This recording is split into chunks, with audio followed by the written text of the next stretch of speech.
Anno Domini, para a igreja voltar a ser igreja.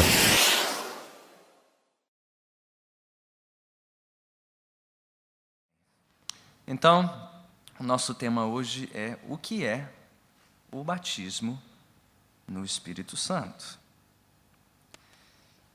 E tentar responder essa pergunta é algo ao mesmo tempo glorioso e inglório. É maravilhoso e terrível. Por quê? Porque a doutrina do batismo no Espírito Santo, biblicamente falando, é um ensinamento que serve à união do corpo de Cristo.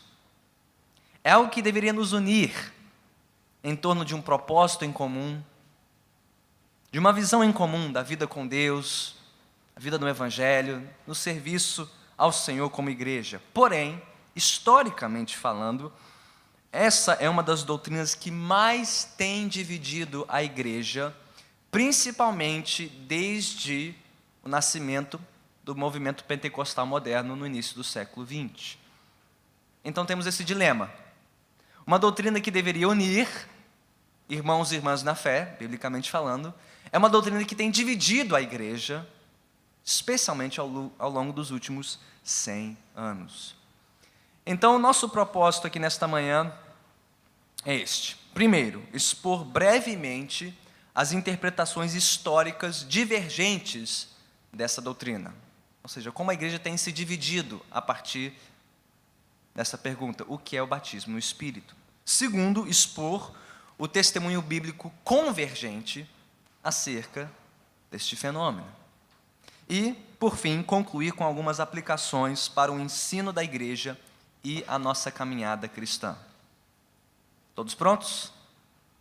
Bíblia na mão? Caderno também? Então apertem os cintos, vamos começar. Iniciemos por eu quero tentar ser o mais breve possível aqui, um breve panorama histórico desta doutrina. O debate acerca do batismo no Espírito Santo pode ser organizado a partir da seguinte pergunta: a vida cristã é caracterizada por um único estágio ou dois estágios distintos? Posto de outra forma, existe um único patamar na vida cristã que vale para todos os cristãos, ou será que existem dois patamares? Dois grupos diferentes dentro da igreja? Será que todos são batizados no Espírito? Isto é, todos os que confessam Jesus como Senhor e Salvador? Ou será que somente alguns dentre estes que confessam Jesus são agraciados com essa experiência? Essa é a pergunta que divide a igreja ao longo das últimas gerações. O batismo no Espírito Santo é uma experiência de iniciação para todos os cristãos ou é uma experiência subsequente para alguns cristãos somente? E a sua resposta à pergunta o colocará em um de dois campos. O campo que diz que existe um único estágio, um único patamar para a vida cristã, que é igual para todos, ou que existem dois estágios, ou dois patamares nesta caminhada. Examinemos primeiro aquelas interpretações que se encaixam no campo do único estágio, ou seja, aqueles que dizem que o batismo no Espírito Santo ele é simultâneo e praticamente igual à experiência da regeneração ou conversão. E, por mais que isso soe estranho para o ouvido de muitos aqui, eu creio que a maioria aqui se identifique como pentecostal, ou vindo de origem pentecostal, ou de uma denominação pentecostal ou carismática. Eu estou certo nesta pressuposição, sim ou não? Ok, então, estou chovendo molhado aqui, estou bem acompanhado, ok? Isso soa estranho para nós, dizer que o batismo no Espírito Santo é simultâneo ou igual à experiência da conversão, mas esta é a visão histórica predominante, majoritária. Dizer que o fenômeno do batismo no Espírito ocorre na vida de todos os cristãos no momento do novo nascimento. Dentre todos os que defendem essa posição, há pouquíssimas variações, salvo no tocante à consciência dessa experiência. Então, por exemplo, se você pegar o livro do John Stott, publicado pela edição Vida Nova, Batismo e Plenitude no Espírito Santo. Todos conhecem o livro? Vários. Se não, é mais um daqueles livros que você não pode deixar de ler antes de partir para a glória, né? Eu não inventei isso, é coisa do pastor Jonas Madureira, então culpem a ele, não a mim, ele que inventou. Eu não sei quão longa é a lista dele, mas eu tenho a minha lista de livros que você não pode ler antes de partir desta vida. Okay? Uma apresentação muito clara, muito pastoral, muito proveitosa desta doutrina, ok? Batismo e Plenitude do Espírito, Momento Plim Plim, está disponível lá na livraria, não estou ganhando nada por isso, nenhuma comissão, ok? Mas lá você verá John Stott, um mestre da palavra, um exímio expositor das Escrituras, defendendo que batismo no Espírito é sinônimo de conversão. E, na visão dele e de tantos outros, é uma experiência inconsciente ou subconsciente. Ela não é necessariamente acompanhada de comoção ou de uma consciência explícita do que Deus está fazendo, salvo, né, quando vierem os frutos desta conversão. Não é a única visão. Por exemplo, há aqueles que defendem também que o batismo no Espírito é sinônimo de conversão, mas que exigem ou esperam que essa seja uma experiência consciente. O melhor exemplo disso é George Whitefield.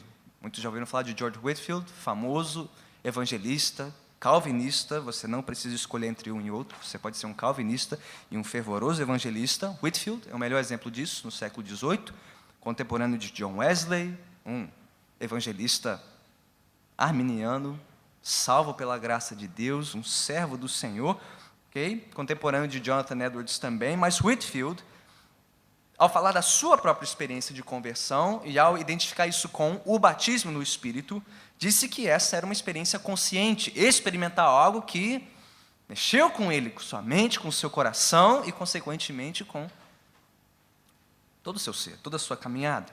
Okay?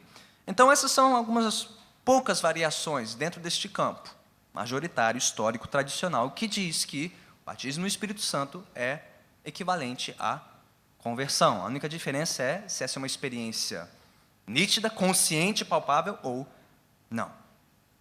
Mas há outro grupo, o grupo, né, das interpretações dos dois estágios distintos, ou seja, de acordo com as interpretações deste grupo, o batismo no Espírito Santo é uma experiência subsequente e distinta da regeneração ou conversão.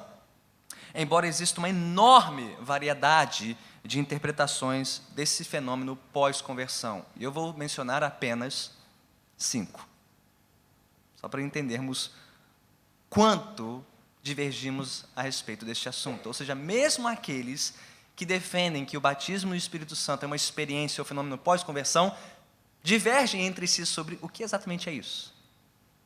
Há pelo menos, não são todas as opções, mas pelo menos 5 interpretações diferentes nesse campo. Comecemos com a escola reformada, do selo do Espírito.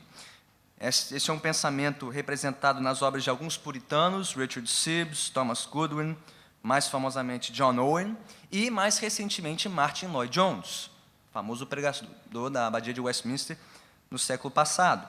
Okay? O que defendem estes representantes da escola reformada do selo do Espírito? Eles identificam o batismo do Espírito Santo com um selar do Espírito, algo que é posterior à conversão, uma experiência consciente, ok? E que deve ser buscada por todos os cristãos. É uma experiência, dizem eles, de segurança direta, íntima e profunda da salvação em Cristo, acompanhada de poder para o testemunho e o serviço cristão. Então é importante mencionar este grupo, porque mesmo dentro da ala tradicional, reformada, histórica, existe um grupo, principalmente oriundo aí do puritanismo, que defende essa experiência pós-conversão, de maior segurança na fé, de maior certeza da salvação e de poder para o serviço. É importante notar que os que defendem esse pensamento não vinculam essa experiência necessariamente com os dons carismáticos ou os dons espirituais, tanto que a maioria dos que são desse grupo são cessacionistas, não creem na continuidade dos dons do Espírito, salvo Lloyd-Jones, que era um continuista. Okay? Poucos sabem disso, mas Está lá, documentado. Esse é um grupo, é uma interpretação. Okay? Há uma segunda interpretação do batismo no Espírito, que vem do movimento metodista, wesleyano, okay? Fruto dos ensinamentos da pregação de John Wesley e dos seus sucessores históricos, né? Um autor muito influente, ainda hoje no Brasil, Oswald Chambers, quando se conhece o devocional Tudo para Ele, acho que ainda está impresso, várias impressões, né? Muito bem divulgado, não só a denominação metodista, wesleyana, mas outras denominações primas dela, como a Igreja do Nazareno, ok?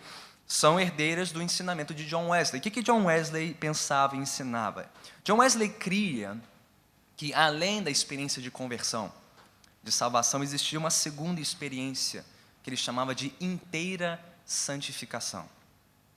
Wesley ensinava que existia uma experiência instantânea, pós-conversão, em que o coração do regenerado era extirpado de toda motivação ou inclinação pecaminosa, ainda nesta vida. Por mais que isso não isentasse o cristão de erros e atos falhos. Muitos interpretam Wesley erradamente nesse ponto, achando que Wesley ensinava a perfeição cristã nesta vida. Não, Wesley não acreditava que um cristão poderia parar de pecar antes de partir para a glória. Mas Wesley cria e ensinava que o coração de um crente poderia ser purificado, por assim dizer, de toda inclinação ou motivação pecaminosa, ainda nesta vida. Por mais que ele pudesse pecar, depois dessa experiência, por descuido, por ingenuidade, mas não por malícia ou intenção. Okay? Então Wesley ensinava isso, e ele promovia isso no seu púlpito, e ele e alguns dos seus seguidores, inclusive, chamavam essa experiência instantânea, pós-conversão, este estágio avançado de inteira santificação, de quê? De batismo no Espírito Santo. Foi um desenvolvimento importante na história do protestantismo evangélico, que repercutirá em vários outros movimentos. Falaremos de alguns deles agora.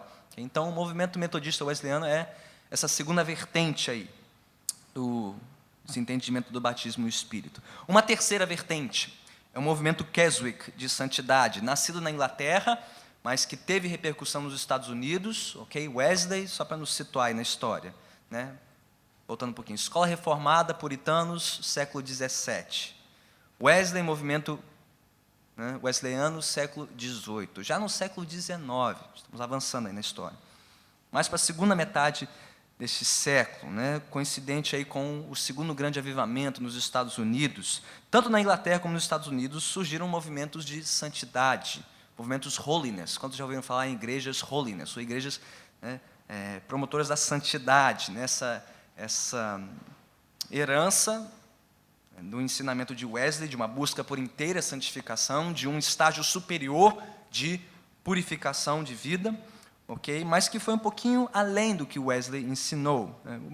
O movimento Keswick e os outros movimentos paralelos de santidade, que afetaram, influenciaram grandemente líderes da igreja evangélica no fim do século XIX, importantes missionários, agências missionárias, autores proeminentes, como A.B. Simpson, A.J. Gordon, R.A. Torrey, Andrew Murray, F.B. Meyer, não sei quantos reconhecem os nomes, alguns títulos importantes da escola missionária protestante do século XIX e o fundamentalismo evangélico do início do século XX. O que esses movimentos holiness ensinavam a respeito do batismo no Espírito Santo? Eles mantiveram o conceito wesleyano de 2 estágios na vida cristã: conversão e uma certa promoção a um estágio superior espiritual. Mas estes herdeiros de Wesley rejeitaram a definição do batismo no Espírito como uma purificação interna das motivações e inclinações pecaminosas do coração. Eles entenderam um pouquinho diferente esse segundo estágio da graça de Deus. Não mais como uma obra purificadora do pecado, mas como uma obra poderosa de capacitação para vencer o pecado. Tá, pastor? Isso não parece muito diferente, mas é. Porque a ênfase mudou. de purificação de pecado para poder, visando a obediência e o ministério fiel. Parece pouca coisa, mas né, quando a gente, é que nem telefone sem fio. Né? Quando a gente passa de um para outro, a diferença entre um e o outro parece pequena. Quando chega no fim do telefone, aí que a gente vê que essas mudanças vão tomando uma proporção muito maior. Então, veja só, a escola reformada defendia o quê? Certeza e segurança da salvação. Wesley já foi um pouquinho além, falando sobre inteira santificação e purificação do coração do crente. Os movimentos Holiness deram um passo além, não purificação, mas poder. Onde isso vai terminar? Em nós, movimento pentecostal clássico do século XX, é a quarta vertente. Melhor representado por quem? Pelas Assembleias de Deus. E você pode consultar ainda hoje a declaração de fé oficial das Assembleias de Deus. Os artigos 7 e 8 especificamente ensinam que todos os cristãos têm direito, têm acesso e devem ardentemente buscar e desejar a promessa do batismo no Espírito Santo, que é definido como uma experiência subsequente à conversão, de capacitação com poder para a vida, o serviço e o ministério cristãos, cuja evidência necessária é a manifestação do dom de... Vocês sabem a resposta, o dom de línguas. 3 coisas indispensáveis nessa definição do batismo no Espírito Santo, segundo a declaração de fé oficial das Assembleias de Deus. Já mais de um século é assim. Okay? 3 coisas indispensáveis nessa definição. Primeiro, o elemento de subsequência. Ou seja, o batismo no Espírito Santo é um fenômeno distinto e subsequente à conversão, podendo ocorrer pouco tempo depois da conversão ou muitos anos depois do novo nascimento. Essa é a primeira coisa. Segundo, o elemento de condicionalidade, ou seja, a necessidade do crente satisfazer certas condições para experimentar o batismo no Espírito Santo. Coisas como confissão de pecado, oração, jejum, buscas incessantes e prolongadas por essa experiência, às vezes até em cultos especificamente voltados para a busca do batismo no Espírito Santo com poder ou com línguas. Então, esse elemento de condicionalidade, condições que o crente tem que satisfazer para adentrar esse segundo estágio da fé. E um terceiro elemento, e esse é novidade, pelo menos essa convergência de fatores, ela só ocorreu com o pentecostalismo clássico. O terceiro elemento é a evidência inicial necessária, ou seja, a necessidade da manifestação do dom de línguas para certificar que alguém é batizado no Espírito Santo. Um parêntese, nem todos os membros e mestres das Assembleias de Deus concordam com essas premissas. E eu creio que essa situação esteja crescendo dentro das fileiras das Assembleias de Deus. Mas um mestre em particular, que é representativo dessa divergência, é Gordon Fee. Quantos já ouviram falar em Gordon Fee? Um mestre da palavra, perito em Novo Testamento, que especificou sua pesquisa na doutrina do Espírito Santo nos escritos do apóstolo Paulo. Graças a Deus, este ano, as edições Vida Nova republicaram este título, eles compraram este título, que estava esgotado há quase 20 anos, ele finalmente está disponível novamente para nós. Paulo, o Espírito e o povo de Deus. Mais um livro que você não pode deixar de ler antes de partir para a glória. Ok? Fee, que até onde eu sei, ainda se identifica como membro da denominação histórica das Assembleias de Deus, ele diverge desses 3 pontos. Ele diverge do ensino da subsequência, do batismo no Espírito Santo, ele diverge do elemento de condicionalidade e também discorda da necessidade de línguas para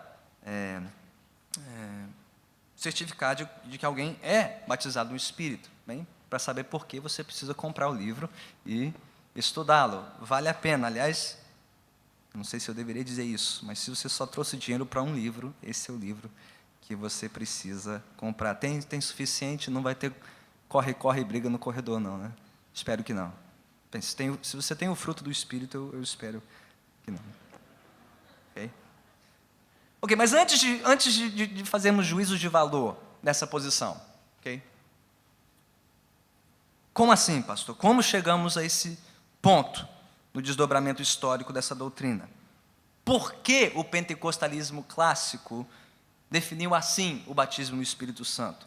Primeiro, porque aquela geração do início do século XX nos Estados Unidos, pelo menos uma boa parcela daquela geração da igreja, estava incrivelmente insatisfeita com a mornidão e a mesmice espiritual, característica do cenário evangélico. Okay? As pessoas não estavam satisfeitas, cultos mornos, crentes frios na fé, poucas vocações missionárias, gente não dando a mínima para a santidade. Então, um grupo dentro do cenário evangélico norte-americano ansiou e buscou uma experiência cristã mais rigorosa, mais zelosa e comprometida com o evangelho. E quando buscaram isso, receberam isso pela graça de Deus. Muitos pastores, ministros, obreiros, membros de igrejas tradicionais, batistas, metodistas, se viram avivados, despertados, visitados pelo poder do Espírito, e muitos desses falaram em línguas. Então, se você fosse um desses, o que você concluiria naturalmente? Você olha ao seu redor, a maior parte da igreja está fria, morta espiritualmente. Você e muitos da sua igreja se reuniram, né, num avivamento de uma tenda de oração, gente vindo de toda parte, buscando uma experiência marcante com o Espírito. Ela veio, essa experiência foi subsequente à conversão. O que você concluiria? Se eu fosse um deles, e os meus antepassados, familiares, estiveram lá, e muitos deles concluíram o quê? Que sim, existem dois grupos diferentes na igreja. Sim, existem dois estágios, dois patamares para a vida cristã. E sim, devemos concluir que essa experiência de promoção, ou enlevo espiritual, é algo que melhor se define como batismo no Espírito Santo. Qual o problema aqui? Essas pessoas tinham uma experiência e estavam à procura de uma teologia. Isso é perigosíssimo. Quando você tem uma experiência, está à procura de uma teologia, de um embasamento bíblico para explicar essa experiência. Toda experiência tem que ser examinada primeiro pela autoridade da palavra de Deus. A nossa experiência não é infalível, ela não é suprema. Ela tem que necessariamente estar fundamentada na palavra de Deus. Mas esses irmãos, creio eu, bem intencionados, mas mal instruídos, voltaram para as Escrituras e viram Jesus, por exemplo, sendo revestido com poder para ministrar aos carentes, aos necessitados, aos perdidos, aos endemoniados. E viram, parece haver na vida de Jesus dois momentos distintos. Eles olharam para a vida dos apóstolos, aqueles que andaram com Jesus e que depois foram promovidos com poder para ministrar a partir do dia de Pentecostes. Parece haver dois estágios na vida deles. E viram na experiência de muitos indivíduos na igreja primitiva, em Atos dos Apóstolos. Gente lá, dentre os samaritanos, em Atos 8, nós temos a casa de Cornélio, Atos 10, os discípulos de João Batista, Atos 19, aparentemente passando por dois momentos distintos, um de conversão e um de capacitação. Então, esses irmãos queridos, os nossos antepassados pentecostais, tinham uma experiência e criam que tinham encontrado na Bíblia a teologia que casava com essa experiência. Existe um batismo no Espírito, uma experiência pós-conversão, de capacitação com poder, para alguns cristãos somente, dentre o corpo de Cristo. Não terminou aí. Temos um quinto movimento importante e subsequente, o movimento carismático contemporâneo, ocorrido não dentro de denominações pentecostais, mas de denominações protestantes tradicionais. Em sua maioria, os carismáticos tradicionalmente adotam a visão de dois estágios na vida cristã, se bem que rejeitam qualquer noção de condicionalidade ou evidência inicial necessária do dom de línguas. Alguns poucos carismáticos cogitam a possibilidade, inclusive, de 2 batismos no Espírito Santo. Um primeiro batismo no Espírito Santo, identificado com conversão, segundo o que entendem de 1 Coríntios 12, versículo 13, Paulo, e outro batismo subsequente à conversão para a capacitação para o serviço cristão, como vem lá pelo menos entendem assim, em Lucas, em Atos 2, ok? Pessoas sendo revestidas com poder para o serviço. Então, fechado esse breve panorama histórico, eu lhes pergunto, será que temos que escolher entre um campo e outro? Sim ou não? Temos que escolher entre um estágio ou 2 estágios para a vida cristã? Sim ou não? Biblicamente falando, eu creio que há um terceiro caminho. Um caminho melhor. Que diz o seguinte, agora me aguentem, eu tenho mais meia hora. Só estou na metade da aula.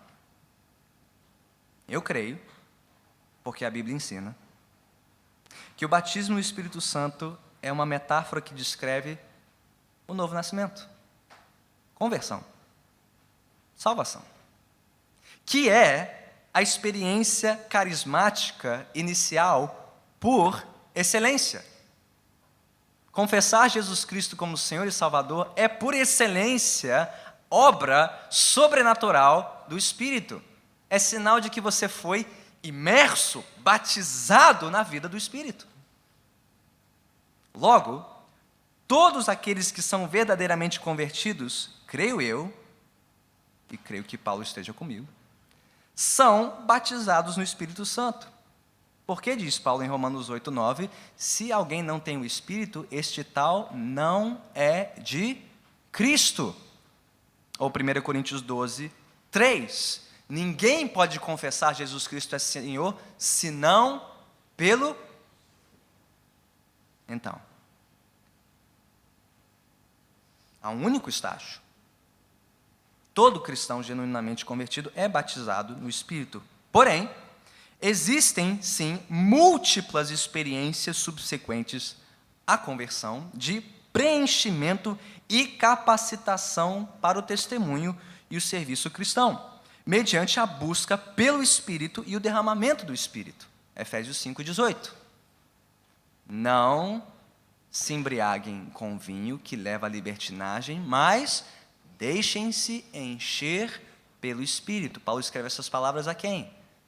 Crentes, salvos, regenerados, que devem buscar, creio eu, não só uma segunda experiência, mas uma terceira, quinta, 11ª, 27ª, 59ª experiência. Quantos preenchimentos forem necessários ao longo da vida cristã? Para testemunhar, para servir, para perseverar na fé. Em suma, só existe um batismo no Espírito Santo, que é o novo nascimento. Mas existem múltiplos preenchimentos do Espírito ao longo desta vida. Por quê, pastor? Porque não existe um único texto na Bíblia que nos ordene a buscar o batismo no Espírito Santo. Pode procurar, não existe. Não existe um único imperativo bíblico para buscarmos o batismo no Espírito. Mas existem imperativos para buscarmos uma vida cheia e plena do Espírito. Efésios 5:18 é um deles, e Lucas 11:13. Se nós, sendo maus, sabemos dar boas coisas aos nossos filhos, quanto mais o nosso Pai Celestial não dará o Espírito Santo àqueles que o pedirem. Peçam, e Ele dá. Bem, eu já pulei para a conclusão. Pastor, mostre-me as evidências bíblicas. Vamos lá. Já cumpri com parte da minha proposta. Vamos para a segunda parte. O testemunho bíblico sobre o batismo do Espírito Santo. Só existem 7 referências ao batismo do Espírito Santo em todo o Novo Testamento. E essas 7 referências podem ser divididas da seguinte forma: promessa, cumprimento, padrão. Promessa, cumprimento, padrão. Promessa. São as 4 primeiras referências ao batismo no Espírito. Todas elas nos evangelhos. Aliás, uma referência em cada evangelho. E sempre da boca do mesmo personagem. Quem é? João Batista. Mateus 3,11, Marcos 1,8, Lucas 3,16, João 1,33. Ok? Mateus 3,11, Marcos 1,8, Lucas 3,16 e João 1,33. Todos eles dizem mais ou menos isso. Eu vou citar o texto de Mateus 3,11. Foi a promessa feita por João Batista. Eu os batizo com água para arrependimento, mas depois de mim vem alguém mais poderoso do que eu, tanto que não sou digno nem de levar as suas sandálias. Ele os batizará com, completem, o Espírito Santo e com fogo. De quem João Batista está falando? Claramente, Jesus. E do que exatamente ele está falando? Teremos que olhar para as referências em Atos, para saber, mas já vou adiantar a resposta. Está falando sobre o dia de Pentecostes. Quando Jesus derramou do seu Espírito sobre toda a igreja, batizou, creio eu, toda a igreja com o Espírito. Mas por que nós precisamos entender essas 4 referências nos evangelhos à promessa feita por João Batista? O que João Batista anunciou, Jesus Cristo completou. Consumou na sua vida, morte e ressurreição, ascensão e envio do Espírito sobre a igreja. E é importante notar que João Batista não está falando de, creio eu, 2 coisas distintas. Um batismo para arrependimento e outro batismo para poder ou capacitação para o serviço. Não. Creio que o que o João Batista fez foi uma antecipação ou uma preparação para aquilo que Jesus faria perfeitamente. Okay? João Batista não assegurou perdão dos pecados, ele pregou convocando pessoas a se arrependerem e a se prepararem para receber o perdão dos seus pecados. Mas qual a única maneira de ser perdoado dos seus pecados? É por meio do sangue de bodes, carneiros e ovelhas? Não, é pelo sangue de Cristo, o sacrifício de Cristo, que ainda estava por vir no Calvário. Ok? João Batista preparou o caminho para aquilo que Cristo faria na sua vida, morte, ressurreição e ascensão, de onde ele derramou o Espírito sobre a igreja. Esta é a promessa. Onde está o cumprimento? Atos. As 2 outras referências ao batismo no Espírito, Atos 1:5 e Atos 11:16. Vamos ver os 2 textos, se quiser anotar, ótimo, ou só, se quiser abrir também, ou ouvir a minha leitura.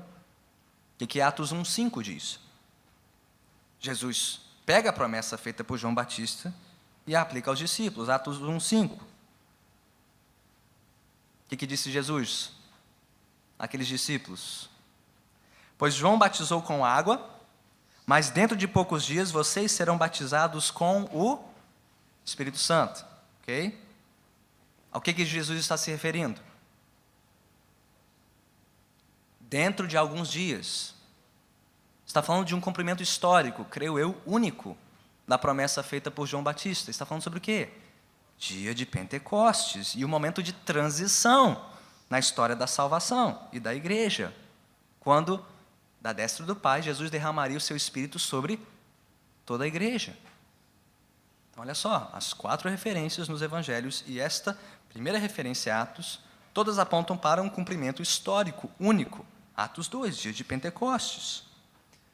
Parêntese, não podemos fazer da experiência dos apóstolos na transição dos tempos uma experiência normativa para nós.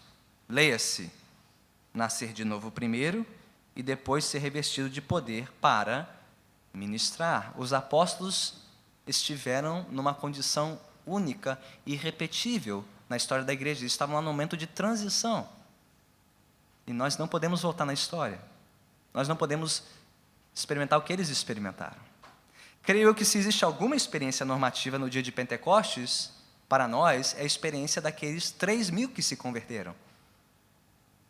Porque como eles, nós estamos desse lado do Pentecostes, ouvindo o Evangelho, nos arrependendo e crendo para o recebimento do dom do Espírito. Atos 2:38. A resposta de Pedro ao apelo da multidão. O que devemos fazer para sermos salvos? Arrependam-se sejam batizados para a remissão dos seus pecados e para o recebimento do dom do Espírito. E eles receberam o dom, eles foram batizados no Espírito. Quando? Quando creram e se arrependeram para a sua salvação. Isso tanto é verdade que a segunda referência em Atos ao batismo no Espírito confirma isso. Onde ela se encontra? Atos 11, 16. Pode abrir lá. Qual o contexto? Quem está falando em Atos 11? Pedro. Sobre o quê? O que aconteceu em Atos 10? Quem se converteu? Cornélio e todos os da sua casa. Parêntese, todos os da sua casa que tinham idade suficiente e poder de cognição para ouvir o Evangelho e serem batizados. Estou mostrando as minhas cartas credobatistas aqui, vocês vão entender por quê já já. Pedro falando sobre o que aconteceu na casa de Cornélio. O que Pedro fez? Pregou o Evangelho. O que aconteceu? Cornélio e sua casa se converteram. E como é que Pedro soube disso? Ele diz em Atos 11, aliás, podemos começar a leitura do versículo 15. Quando comecei a falar, o Espírito Santo desceu sobre eles como sobre nós no princípio. Pedro está fazendo uma ponte aqui entre o que aconteceu com Cornélio, os gentios, e o que aconteceu com ele, Pedro, e todos os que estavam em Jerusalém ouvindo o seu relato lá em Pentecostes. E o que ele diz? Então me lembrei do que o Senhor tinha dito: João batizou com água, mas vocês serão batizados com o Espírito Santo. Conclusão: se, pois, Deus lhes deu o mesmo dom que nos tinha dado quando falamos em línguas? Quando o quê? Cremos no Senhor Jesus Cristo. Que dom receberam quando creram? O do Espírito Santo, do batismo no Espírito. Quem era eu para pensar em opor-me a Deus? Claro, não? Mesmo dom, o dom do Espírito. Mesma experiência, conversão. Creram no Evangelho.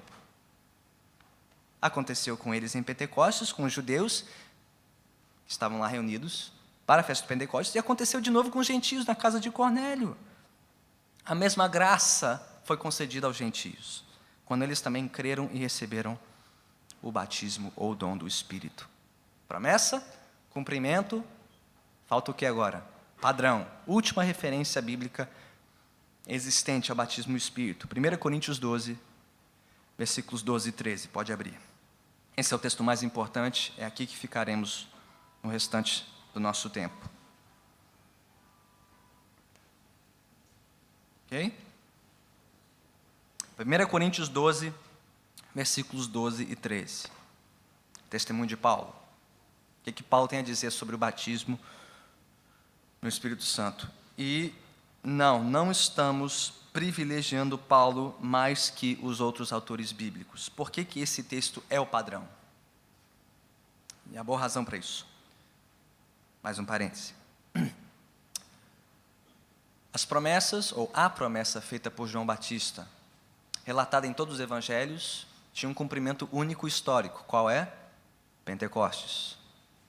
Atos relata esse cumprimento. Jesus promete isso em Atos 1:5, acontece em Atos 2. E Pedro corrobora isso em Atos 11, aconteceu. Jesus cumpriu sua promessa conosco quando cremos, Jesus cumpriu essa promessa quando os gentios creram. Até isso nós estamos falando sobre relatos pontuais históricos.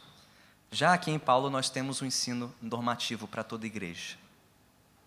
Então, se tem um texto do qual devemos tirar conclusões universais sobre o batismo no Espírito Santo, é esse. Não os de Atos e não dos evangelhos, mas 1 Coríntios 12, versículos 12 e 13. E o que Paulo diz? Ora, assim como o corpo é uma unidade, embora tenha muitos membros, e todos os membros, mesmo sendo muitos, formam um só corpo, assim também com respeito a Cristo. Pois em um só corpo, todos nós fomos batizados em um único Espírito. Quer judeus, quer gregos, quer escravos, quer livres. E a todos nós foi dado beber de um único Espírito. Claro, não? Pior que não. Porque há pelo menos 5 interpretações diferentes sobre esses 2 versículos. É o que eu disse no início da palestra. O que Paulo falou com clareza para unir a igreja se tornou motivo de contenda na igreja nos últimos séculos. Existem pelo menos 5, não apenas 5, mas pelo menos 5 interpretações desse texto. Vamos lá. A interpretação pentecostal clássica. Como é que os discípulos dessa tradição interpretam esse texto? O que é que Paulo está descrevendo aqui? Creem os pentecostais clássicos que o que Paulo está descrevendo aqui é a segunda bênção. É uma experiência pós-conversão, experimentada por todos os cristãos em Corinto, mas não por todos os cristãos em todas as igrejas. Então, diz essa interpretação, Paulo está descrevendo o batismo no Espírito, leia-se, experiência subsequente à conversão, de capacitação com poder para uma vida santa e operante na fé. Qual é o problema com essa interpretação? Os problemas. Paulo não diz, e todos vocês foram batizados em um só corpo, em um único Espírito. O que ele diz? Todos nós. Ele não está falando exclusivamente dos cristãos em Corinto. Ele está olhando para os coríntios e vendo neles uma realidade que se estende a toda a igreja. Todos nós experimentamos disso. Do quê? De um batismo no Espírito para a inclusão na igreja. Todos nós bebemos de um único Espírito. Isso tanto é verdade que, se Paulo estivesse falando de uma segunda bênção exclusiva para apenas alguns poucos cristãos, ele estaria dando um tiro no pé. Por quê? Qual é o contexto de 1 Coríntios 12? Qual o problema que Paulo está resolvendo na igreja de Corinto? Tem gente se achando demais. Tem gente achando que está na nata da igreja, que é elite, bope espiritual. Ok? Porque tem mais dons, está mais cheio de poder, e por isso é mais do que aqueles que não têm os dons. Paulo está cortando esse mal pela raiz, dizendo bobagem. Porque todos nós recebemos do Espírito. O que ele diz nos versículos 1 a 11? É Deus quem dá os dons. É o Espírito quem os distribui como Ele quiser. A alguns Ele dá línguas, a outros dons de cura, profecia, conhecimento, palavra de sabedoria, mas é um único e mesmo Espírito que age por meio de todos vocês. E aí ele conclui, versículos 12 e 13. Porque, assim como um corpo tem muitos membros, todos eles são uma unidade, todos nós fomos batizados em um único corpo, em um único Espírito. Não existem 2 grupos dentro da igreja, não existem 2 patamares, diz Paulo, um único apenas. Se Paulo estivesse descrevendo uma segunda bênção, aqui, exclusiva aos coríntios, ele estaria reforçando o orgulho espiritual deles e não minando esse espírito carnal. Mas mesmo que você esteja mais convencido dessa interpretação pentecostal clássica, do que a que eu oferecerei, uma coisa o texto resolve de uma vez por todas. Não existe a necessidade do dom de línguas para constatar o batismo no Espírito. Por quê? Todos os coríntios falavam em línguas? Não. Mas se os pentecostais clássicos creem que Paulo está dizendo que todos são batizados no Espírito, então as 2 coisas não podem ser igualmente verdadeiras. Ele diz em 1 Coríntios 14, 5, que gostaria que todos falassem línguas. Leia-se, nem todos falavam. Mas ele disse que todos têm o Espírito, porque todos foram batizados no Espírito. Conclusão, você não precisa falar em línguas para ser batizado no Espírito. Isso, pelo menos, nós podemos tirar da mesa, claramente. Ok? É a primeira interpretação. Segunda, existe um outro grupo que crê que o que Paulo está descrevendo aqui é a nossa incorporação, ele não está descrevendo a nossa incorporação no corpo de Cristo, mas sim a nossa capacitação com poder para a vida e serviço no corpo de Cristo. Essa escola se detém à preposição que Paulo usa aqui no versículo 13, pois em um só corpo todos foram batizados. Eles traduzem essa preposição em como, pois para um só corpo, ou com vistas a um só corpo, ou em favor, em benefício de um só corpo, mantendo aquela distinção de dois patamares, experiência subsequente para o serviço à igreja. Então, Paulo não está descrevendo a nossa inclusão na igreja, mas a nossa capacitação para servir a igreja. Bem, dois problemas com essa interpretação. Primeiro, que ela é gramaticalmente improvável. Essa preposição não tem, no grego, o sentido principal de alvo, mas de localização. Fomos batizados em um corpo, e não para um corpo. Tem esse sentido secundário de para um corpo, mas depende do sentido anterior, em um corpo. E eu pergunto, por que tem que ser uma coisa ou outra?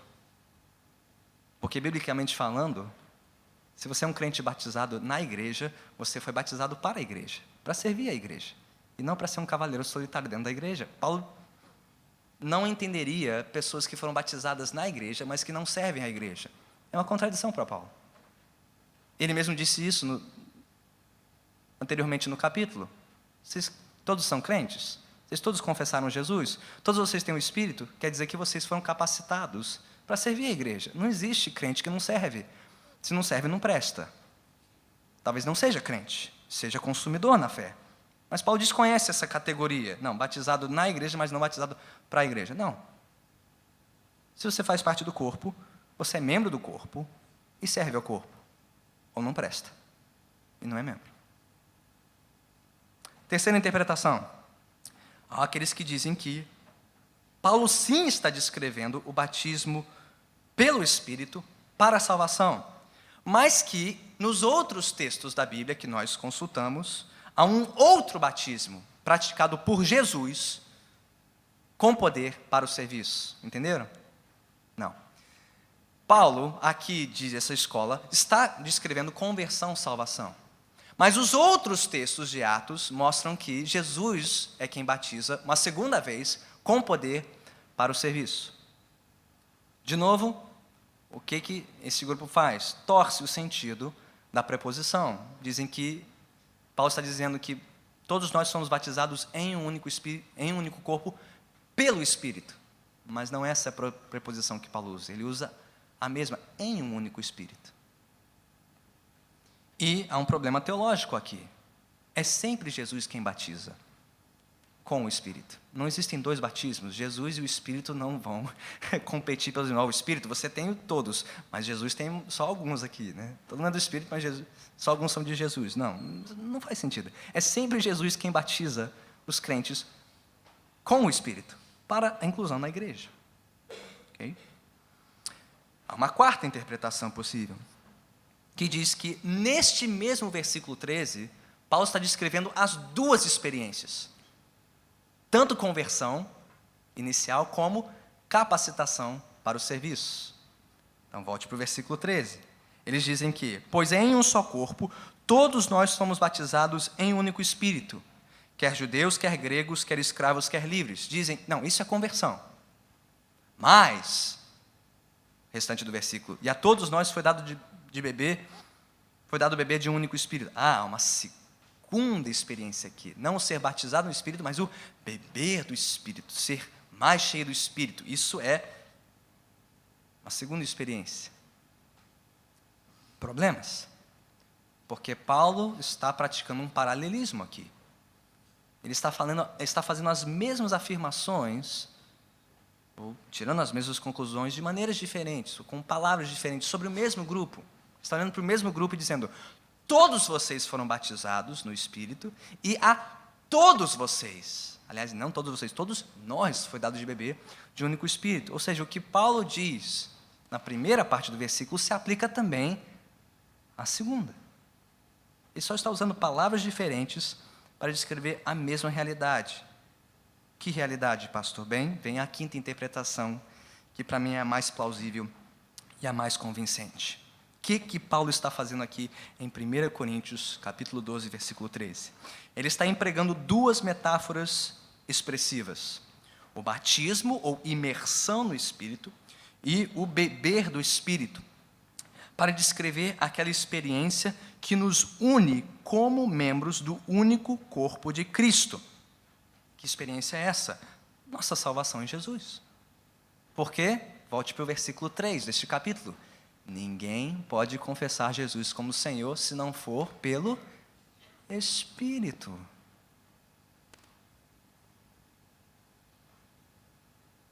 No contexto da passagem, o que deve unir a igreja, o que deve nortear sua identidade e sustentar o seu testemunho e o seu serviço como igreja, é a nossa confissão comum de Cristo e a nossa experiência comum do Espírito. É isso que Paulo está fazendo aqui. Ele está cortando o mal pela raiz, dizendo: não, Coríntios, não existem pessoas que têm mais do Espírito ou menos do Espírito na igreja. Não. Só porque alguns de vocês têm certos dons sobrenaturais, isso não quer dizer que vocês sejam mais do que os outros. E aí é só continuar a leitura do capítulo que você ouvirá aquela famosa, ilustração de Paulo. Os membros mais honrosos desdenhando dos membros menos decorosos, um dizendo para o outro que não precisa, alguns se achando menos, outros se achando mais. Não, diz Paulo, não tem razão para isso. Vocês todos confessam o mesmo Senhor, só confessam o mesmo Senhor porque todos vocês receberam o dom do Espírito, quer dizer que vocês são membros de um só corpo. Parem de se comparar, parem de se orgulhar, parem de dividir o que Deus uniu.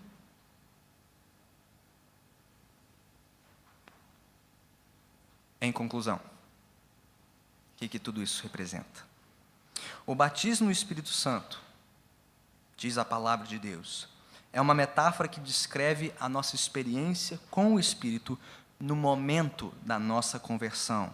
Somos batizados ou imersos, submersos na vida do Espírito, ao nos arrependermos dos nossos pecados e confessarmos Jesus Cristo como Senhor e Salvador. Todos os cristãos genuinamente arrependidos e convertidos são batizados no Espírito Santo no momento da sua conversão, não após este momento. Terceiro, a evidência bíblica exige que apliquemos a terminologia do batismo no Espírito Santo exclusivamente à experiência da conversão e universalmente à conversão de todos os verdadeiros crentes. Quarto, ao mesmo tempo, esse uso específico do termo batismo no Espírito Santo de forma alguma restringe a ação do Espírito ao momento da conversão. O que quer dizer que evangélicos tradicionais estão corretos em afirmar que todos os cristãos genuínos receberam o batismo no Espírito Santo no momento da sua conversão.